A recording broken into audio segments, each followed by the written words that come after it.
जगात धाडस केल्याशिवाय कोणालाच यश मिळत नाही, कारण ज्याच्यात हिंमत त्यालाच किंमत. आपल्या मनावर ताबा आणि दुसऱ्याच्या वेदनेची जाणीव म्हणजे संस्कृती.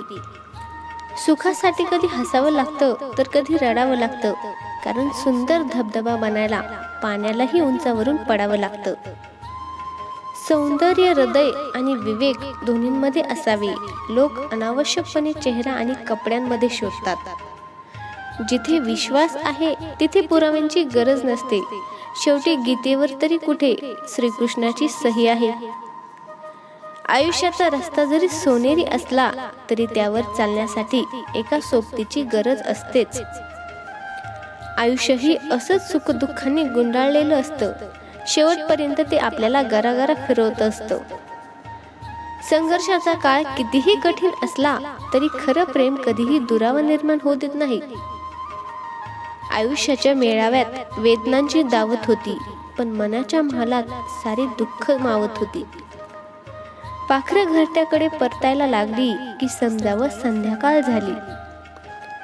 मनात अडी धरून बसणं म्हणजे नात्यांमधल्या दरवाजाला कडी कुलूप लावून बसणं यापेक्षा वेगळं काही नाही.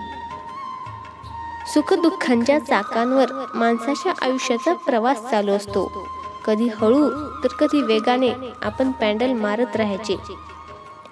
प्रामाणिकपणे काम करणाऱ्या व्यक्तीला हमखास 2 बक्षिसे मिळतात. एक म्हणजे विरोध, दुसरे म्हणजे टीका.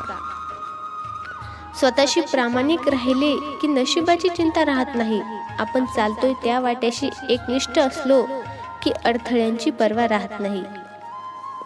उदंड प्रेम करावं आणि दुसऱ्यावर प्रचंड विश्वास ठेवावा. चांगुलपणाने वागण्याबाबत स्पर्धा त्या मानाने कधीच असते, त्यामुळे त्या मार्गाने जरूर जावं. कष्ट आठवल्यावर मिळालेल्या सुखाची गोडी अधिक वाढते. निष्ठावंत लोकांचे शरीर हे नेहमी कष्टापुढे झुकते, भ्रष्टापुढे नाही. माणसाचे मोठेपणा हे त्याच्या वयावर नव्हे तर त्याच्या विचारांवर आणि कर्तृत्वावर अवलंबून असते. नव्यानं उगवायचं असेल तर आधी मावळावं लागतं. आयुष्यात जबाबदारीचं ओझं आलं की लहान वयात माणूस आभाळा एवढा मोठा होतो. महत्वाकांक्षा असल्याशिवाय माणूस मेहनत करीत नाही आणि मेहनत केल्याशिवाय माणूस महत्वाकांक्षा पूर्ण करीत नाही. सूर्योदय हे केवळ औचित्य असते. खरं तर सुंदर दिवस हा आपल्या विचारांनीच होत असतो. छोट्या छोट्या गोष्टी मनात ठेवल्याने मोठी मोठी नादी उद्ध्वस्त होतात. वाटतात तितक्या सोप्या नसतात काही गोष्टी. अनुभव म्हणजे काय हे तेव्हाच कळते जेव्हा एखादी ठेच काळजाला लागते. मिळकत फक्त आर्थिक संपत्ती नसते. अनुभव, नाती, मान सन्मान, चांगले विचार आणि चांगले मित्र ही खरी मिळकत आहे. अपेक्षा आणि विश्वास यात फरक कमी आहे. अपेक्षा ठेवायची असते तर विश्वास कमवावा लागतो. संपर्कातल्या व्यक्तींना पारखताना स्वतःच्याच नजरेने पारखावे. दुसऱ्यांनी दिलेला चष्मा घालून पारखल्यास बरेचदा त्यांची खरी ओळख होतच नाही.